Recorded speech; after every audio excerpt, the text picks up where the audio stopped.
Clasificación B, bajo supervisión de un adulto.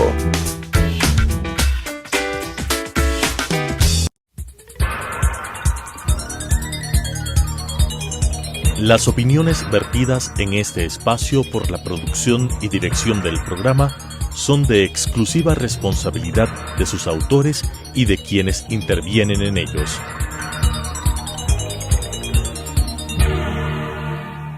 Telesucesos Canal 29 presenta Enfoques, pensamiento libre y crítico.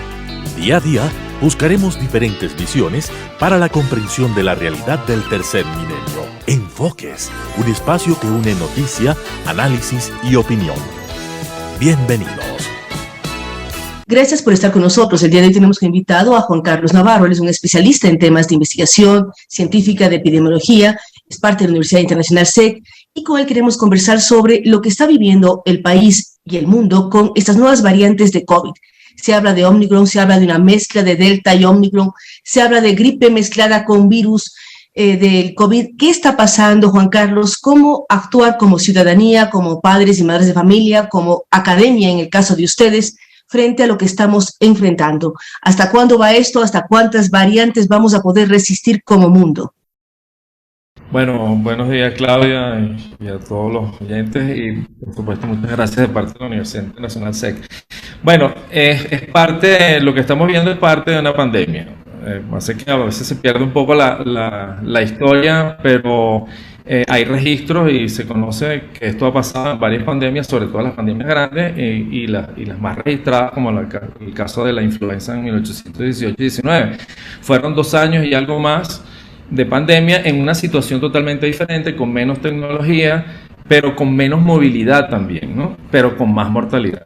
Se habla de 50 millones de muertes con la influenza en 1818-19, mucho menos de las que hay ahora, y ahora con más tecnología, con vacunas en el primer año de investigación, el primer año de pandemia. Y recuerdo que alguna vez en una entrevista que tuvimos al principio de esto, Claudia, hablamos y te mencioné acerca de cómo funcionan los ciclos en pandemia, que son picos que aumentan, disminuyen, y ahora estamos conociendo en el caso de enfermedades respiratorias por qué sucede, y es justamente por toda esta dinámica de nuevas variantes y ahora tenemos mucha más movilidad. Y por lo tanto vamos a estar esperando esto que estamos viendo, diferentes olas de lo que se llaman picos de casos, de enfermedades y por supuesto de muerte, y que vamos a ir con la ayuda de las vacunas y de todas las medidas no farmacéuticas, pues vamos a ir reduciendo esos picos y haciéndolos cada vez más distantes. ¿Qué es lo que estamos viendo? Bueno, que ahora que se puede hacer una vigilancia genómica, que no se puede hacer hasta hace muy poco, que bueno, se van creando nuevas variantes, sobre todo porque no hay en algunos países altas tasas de vacunación. ¿Qué es lo que está pasando con Omicron, por ejemplo? Que Omicron muy probablemente lo que se conoce es que se crea justamente en estas tasas de mutación que ocurren en África, que es uno de el continente con menos tasa de vacunación. Y se detecta en Sudáfrica, que es el país que tiene una mejor tecnología dentro del continente africano. Todas estas variantes se van a seguir produciendo a medida que tengamos una tasa de vacunación baja, y por eso es la idea, y por eso es que la OMS y toda el área científica pues apoya que las tasas de vacunación deben ser cercanas al 100% para evitar esta producción de nuevas vacunas. Lo que hacen las vacunas es frenar, tener una especie de barrera a que se sigan creando mutaciones y que sigamos teniendo variantes. Esto ha ocurrido con Alfa, con Delta, con Omicron. Esto que se habla de la mezcla de Delta y Omicron, aparentemente es una contaminación. Es lo que hasta ahora conocemos. Hay un pequeño error aparentemente en secuenciación y en ensamble de secuencias, o sea que muy probablemente no es real. Pero es lo que se conoce, y hay muchas variantes que se han creado, pero que no se han fijado en la población. Las que conocemos estas Delta, Omicron, Alfa, etcétera, son variantes que pasan de un paciente a otro, de una persona a otra y se fijan poblacionalmente, pero muchísimas se han producido porque hay muchísimas mutaciones que producen este tipo de virus de RNA, pero no se fijan en la población y se detectan en algún momento y desaparecen, lo único que no se fijan en la población. Entonces, cuando Juan Carlos hablas de pandemias en el siglo XVIII, XIX, inicios del XX, la gripe española, se habla de la alta mortalidad, la ciencia no estaba con los adelantos actuales, pero tampoco había la movilidad actual, en donde uno se mueve entre ciudades, entre continentes, entre países y genera también el llevar los virus. Pero tú hablas de pandemias que duraban 2 años, 2 años y medio. Estamos ya cerca de llegar a los 2 años, o ya llegamos a los 2 años de esta pandemia. ¿Cómo mirar una luz y cómo no estar pendientes de nuevas variantes? Estamos en Omicron, ¿cómo saber que no vamos a llegar a la Omega en el alfabeto griego en variantes? Es lo que preocupa a la ciudadanía. Y también el hablar sobre los derechos de las personas a vacunarse o a no vacunarse.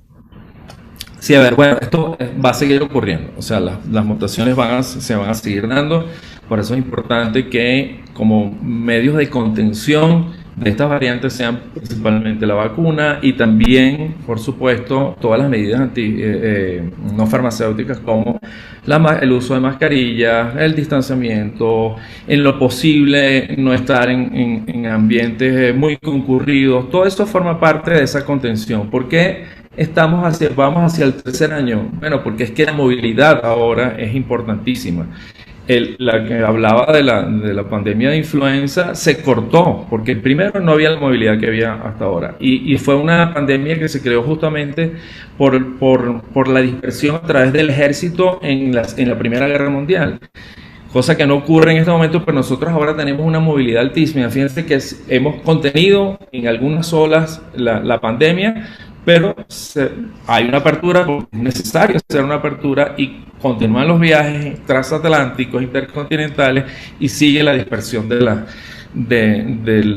las variantes, y eso va a ser inevitable y a medida que vayamos cercando cada vez más con todas estas medidas.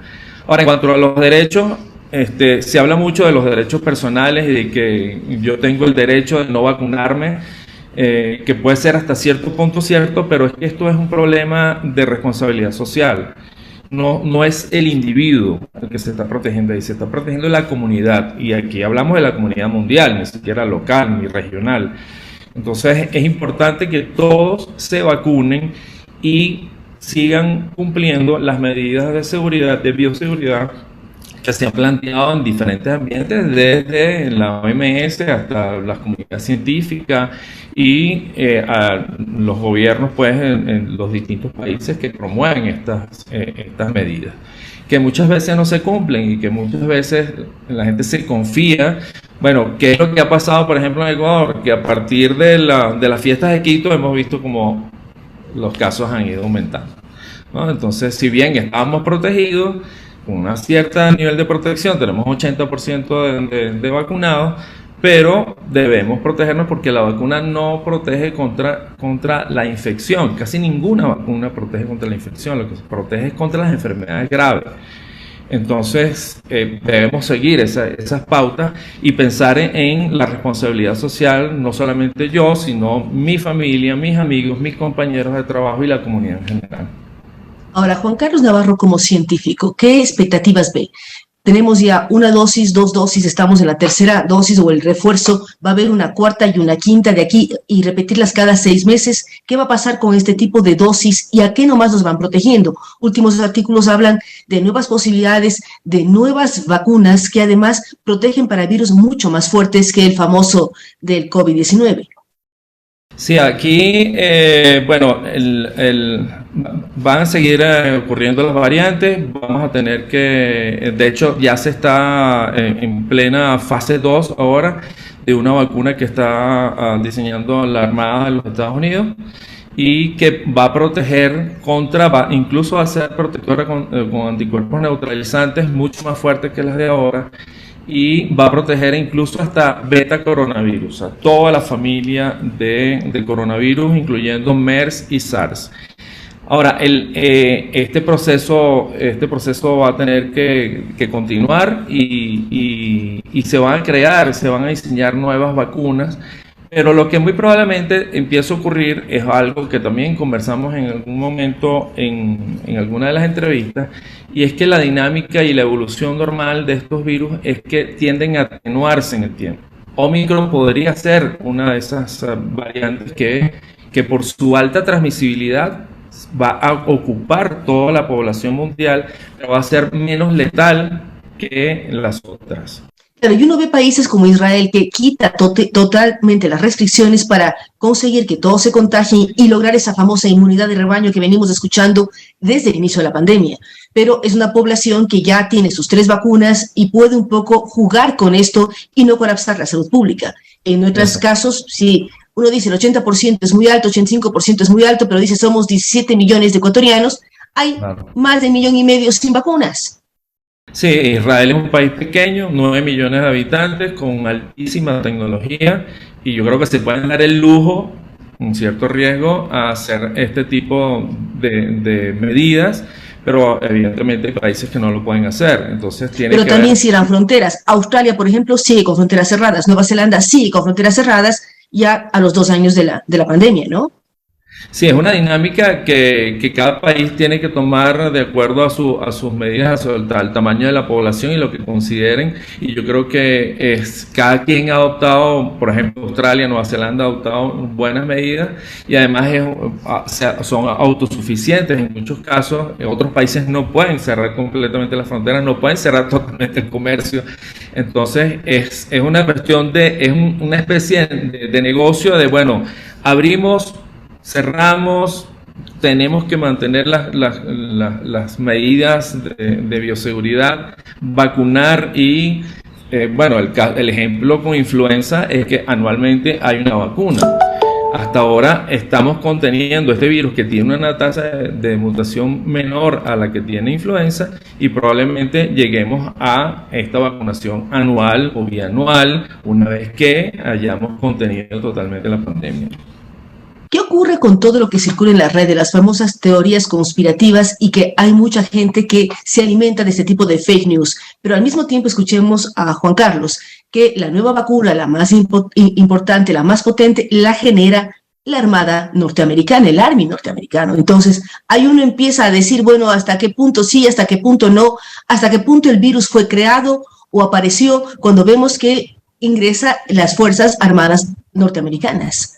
Claro, no, lo que pasa es que las teorías conspiranoicas, diría yo muchas veces, que tienen algo de negocio tiene que haber atrás de esto, porque es inentendible, para la comunidad científica es inentendible que se den estas teorías. Y bueno, ese ejemplo que estás dando es evidente, o sea, la Armada, el Instituto Walter Reed de la Armada estadounidense está detrás también de lo que sería una vacuna. Si habláramos de teorías conspiranoicas, ya tendrían probablemente la vacuna hace mucho rato. Y esto del que ha sido construido en un laboratorio ya se ha demostrado que no, por toda la constitución y la estructura del virus no es posible que se haya creado de esa manera. Lo que todavía está abierto y que todavía no se ha totalmente comprobado es que esto haya sido un virus que realmente haya estado en el laboratorio de Wuhan y por algún error de bioseguridad en el laboratorio haya salido de ese laboratorio con alguno o 2 trabajadores de ese laboratorio. Sin embargo, eso no está comprobado. La OMS tuvo una comisión en China y no se ha comprobado que esto haya podido ser, pero todavía sí es una probabilidad dentro de todas las probabilidades, pero la que está descartada es que esto ha sido una construcción de laboratorio, ¿no? Ahora, ¿cuánto y cómo se puede evaluar la confiabilidad y la credibilidad de la OMS? También ha sido muy criticada el máximo organismo de salud y sanidad a nivel internacional. Sí, bueno, un poco como las medidas que pueden tomar los distintos gobiernos. Pues, o sea, la OMS es una institución, una organización que está conformada por personas de alta capacidad científica y pueden cometer sus errores, pueden tener incluso información errada de diferentes países y bajo esa información pues se manejan. Pero también entra dentro de todas estas teorías conspirativas, conspiranoicas, donde la OMS es el principal culpable. Pero si no tenemos una institución, una organización que rige la salud mundial de la forma que lo hace la OMS, la OPS, con todas las críticas que podamos hacerles en algunos momentos, pues estaríamos muy mal, porque realmente son los que están llevando de alguna forma esta contención y estas campañas contra el COVID de una manera organizada. Ahora, Juan Carlos, ¿qué decir a la ciudadanía? ¿Cómo seguirse cuidando? ¿Cómo mantener ciertas medidas de protección, pero al mismo tiempo mantener la productividad, las actividades? Tú eres parte de una importante universidad de la UISEC. ¿Cómo mantener clases? ¿Cómo seguir avanzando con los cuidados? ¿Qué se puede recomendar? Sí, yo creo que las recomendaciones siguen siendo las mismas. O sea, lo que pasa es que la gente se libera un poco, quizás por la presión que ha tenido de este año y tanto con encierros y demás, pero es mantener esto que hablamos, vacunarse primero. La posibilidad de vacunarse. Si hay un refuerzo, todas las dosis que sean necesarias. Sean necesarias. Mantener el uso de mascarillas, dobles mascarillas cuando se está en lugares cerrados, si es necesario estar en lugares cerrados con cierta concurrencia. Evitar la concurrencia a lugares cerrados y con muchas personas. Si no es necesario, no hacerlo. En el caso del distanciamiento también. Y en los sitios de trabajo, en los sitios de estudio es posible hacerlo, pero manteniendo un aforo y manteniendo estas medidas, la ventilación de las áreas cerradas, el uso de mascarillas, todo eso es posible y se ha comprobado que el uso de mascarillas y la ventilación y estas medidas de distanciamiento también son fundamentales y son válidas y han funcionado. El problema es que la gente se flexibiliza en este tipo de comportamientos. ¿Por qué la gente no toma conciencia? Cada fin de semana vemos autoridades persiguiendo a grupos que se reúnen porque hay un concierto, porque se presenta un influencer, por lo que sea, vuelven a haber concentraciones sin mascarillas. Lo de Cuenca fue terrible. Lo de Cuenca, lo de Manabí, lo de Guayaquil, o sea, todos los fines, lo de Cuenca es terrible por dos influencers. Sí, y bueno, yo creo que mucho también tiene que ver con, y eso que ya cada vez nos toca más cerca, pero quizás no hay conciencia porque no han tenido ni amigos ni familiares cerca, que ya es cada vez más difícil que se hayan contagiado, pero también que hayan muerto, cosa grave. Entonces, ese hecho de tener un familiar, una persona cercana que ha muerto de COVID, quizás produce un llamado de conciencia que muchas personas no lo tienen. Y por supuesto está también esto de que los jóvenes tienen una enfermedad más leve y entonces vemos que mucho de esto es por gente joven, pues. Que bueno, muchas veces creen, como nos creímos en algún momento, inmortales, y pues suceden este tipo de cosas. Yo creo que la concientización desde el punto de vista de padres, de familia, hacia los jóvenes tiene que ser importante, porque ya estamos viendo que incluso las tasas de hospitalización que han aumentado, muchos son menores de 5 años en muchos países. Y son niños. Son niños pequeños que estaban exentos en algún momento en esta dinámica de la pandemia a la enfermedad, pero ahora son los que no están vacunados y son los que van a seguir teniendo contacto con estos hermanos de 15, de 16 años que van a las fiestas, que se quitan las mascarillas, que van a estos eventos y vuelven otra vez también las personas mayores a estar en riesgo, ¿no? Porque si bien pudiera ser como lo que se ve, que es más leve lo que se está dando con Omicron, pero igualmente el número de personas que se pueden infectar, que se contagian, pues por probabilidad, alguna de esas personas, aún con 3 dosis, pueden tener una enfermedad grave, en mucha menor proporción de lo que había antes, pero que sí es posible. Es decir, lo más importante es continuar los cuidados, evitar concentraciones, la mascarilla es indispensable, distanciamiento, el lavado de manos permanentemente debe mantenerse. Exacto.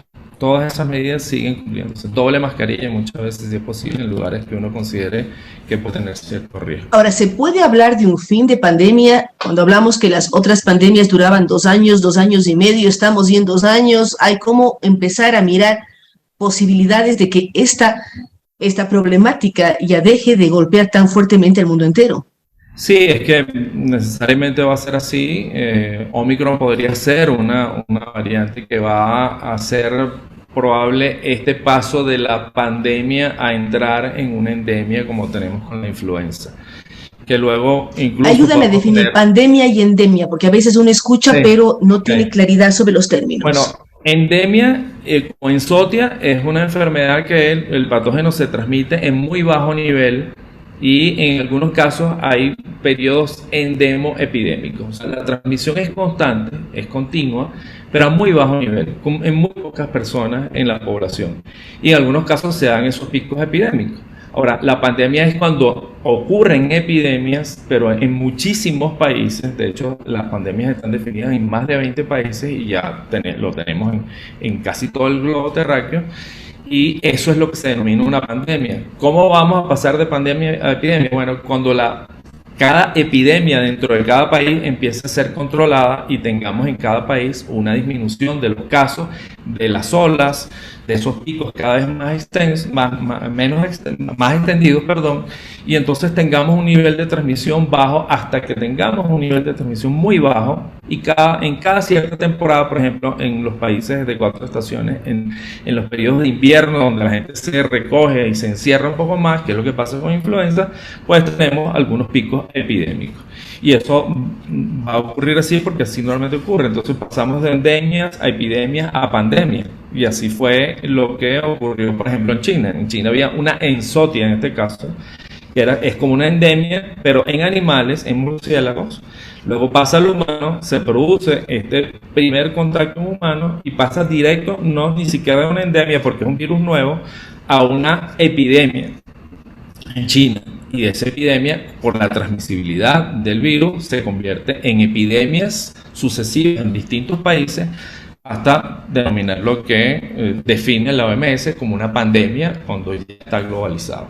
Entonces es una reducción justamente en tasas en cada uno de los países hasta que cada país tenga un control más o menos exitoso de la epidemia. Porque cuando hablamos de un país hablamos de epidemia, lo que pasa es que estamos hablando de pandemia porque es global.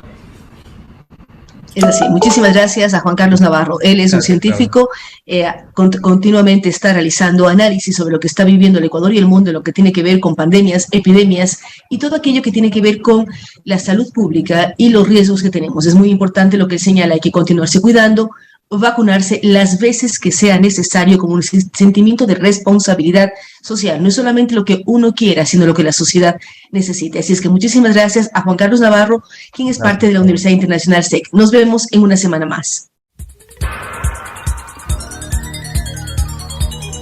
Las opiniones vertidas en este espacio por la producción y dirección del programa son de exclusiva responsabilidad de sus autores y de quienes intervienen en ellos.